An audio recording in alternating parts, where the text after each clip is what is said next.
Tumigil ka. Tigil! Makulit ka, ah! Ako si Tenten. May munting pangarap, minsan tamad, pero madalas, cute naman. Ako yung batang makulit. Pilyo na walang ginawa kundi maglaro at gumawa ng kalokohan. Akala ko dati ang buhay ay puro laro lang. Pero hindi! Hindi! Hindi! Isang malaking hindi. Bilang tao sa Earth, kailangan natin mag-aral ng 6 na taon sa elementarya, 4 na taon sa high school, at 4 na taon sa college. Noon yun, pero iba na ngayon. Dahil ngayon ay nadagdagan pa ng 2 taon dahil sa K-12 program. Buti na lang hindi ko naabutan yan. Kasi sobrang tagal na nga ng 14 years na pag-aaral, tapos matadagdagan pa ng 2 taon. Diyos mio, Marimar. Parang kalahati ng buhay natin ay napunta na lang sa pag-aaral. Napakadami pang subject na dapat mong pag-aralan. Pero ang ending ay hindi mo naman magagamit pag nagtrabaho ka na. Bakit? Magagamit mo ba ang algebra pag nagtrabaho ka? Ewan ko nga ba sa education system natin? Abay sobrang daming subjects mula elementarya hanggang college. Speaking of trabaho, ito naman talaga ang goal ng lahat. Ang makapagtrabaho. Yes, trabaho. Pag nakatapos ka na ng pag-aaral at nakapagtrabaho ka na, ay akala mo ay naabot mo na ang pangarap mo. Naisip ko pa nga, magkakapera na ako. Makakabili na ako ng mamahaling gadget. Makakagala na ako sa magagandang lugar. Mabibigyan ko na din ng pera ang nanay at tatay ko. In short, magkakaroon na ako ng financial freedom. Dom. Pwes, hindi. Nagkakamali ka dyan, kaibigan langgam. Sa una, mararamdaman mong ang paghihirap mo sa pag-aaral ay nagbunga na dahil may trabaho ka na. Nakasuot ng corporate attire, naka-aircon, at higit sa lahat ay may sweldo ka na. Congrats! Mabuhay ka hanggang gusto mo. Magtrabaho ka hanggang gusto mo. Pagdating sa opisina, babatiin ka ng security guard.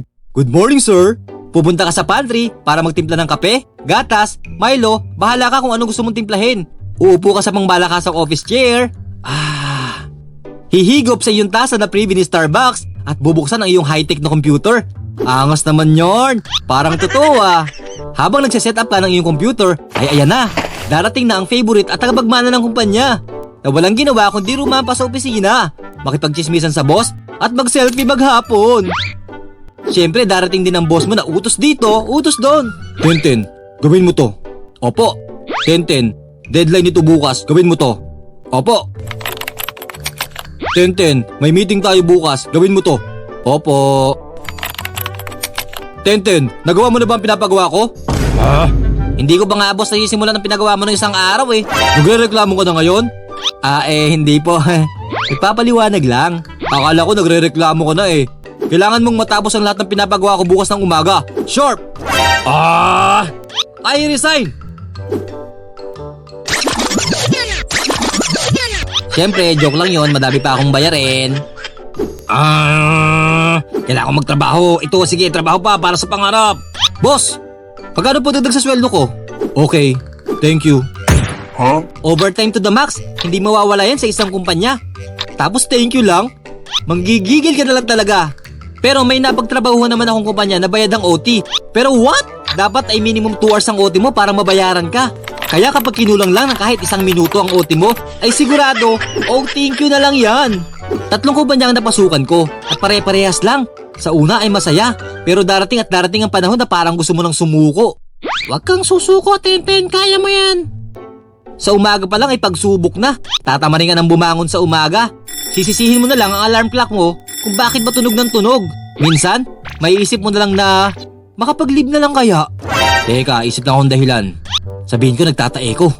Nagamit ko na pala yun. Sabihin ko na lang, family reunion namin. Teka, baka isipin, reunion pero biglaan? Makapasok na nga lang.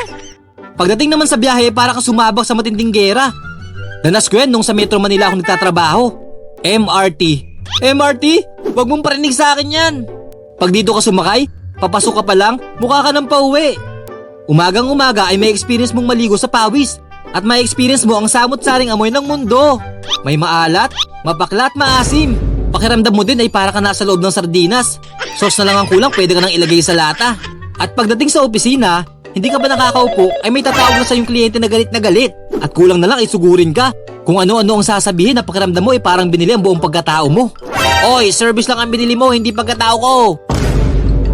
Oops, syempre bawal mo sabihin yun kung ayaw mo makatanggap ng memo at mapagalitan ng boss mo. Kaya wala kang magagawa kundi tanggapin ang mga sabihin ng kliyente mo. May mga kliyente pa naman na kahit anong explain mo hindi marunong makinig at hindi tumatanggap ng explanation.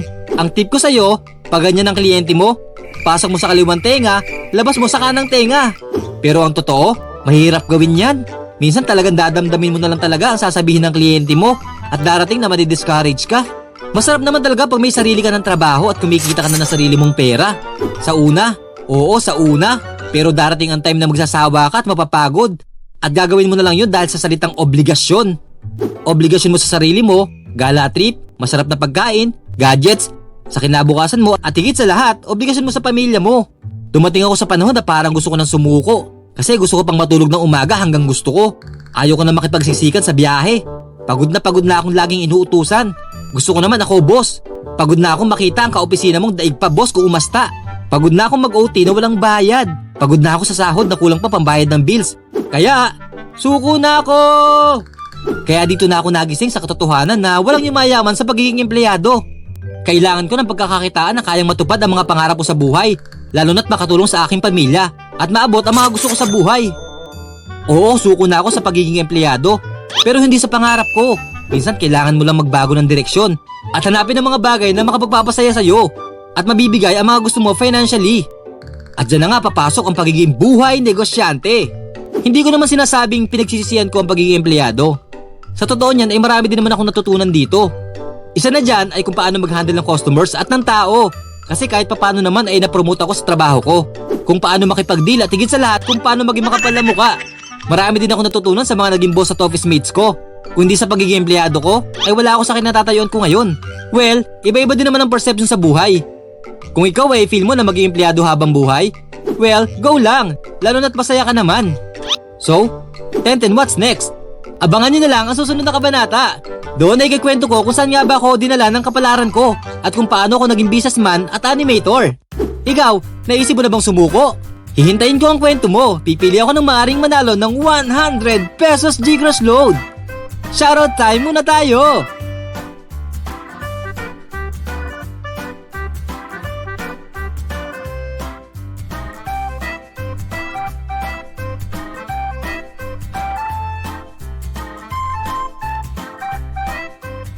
Hanggang dito na lang mga kaibigan langgam. Kita-kits sa susunod nating animation. Bye-bye!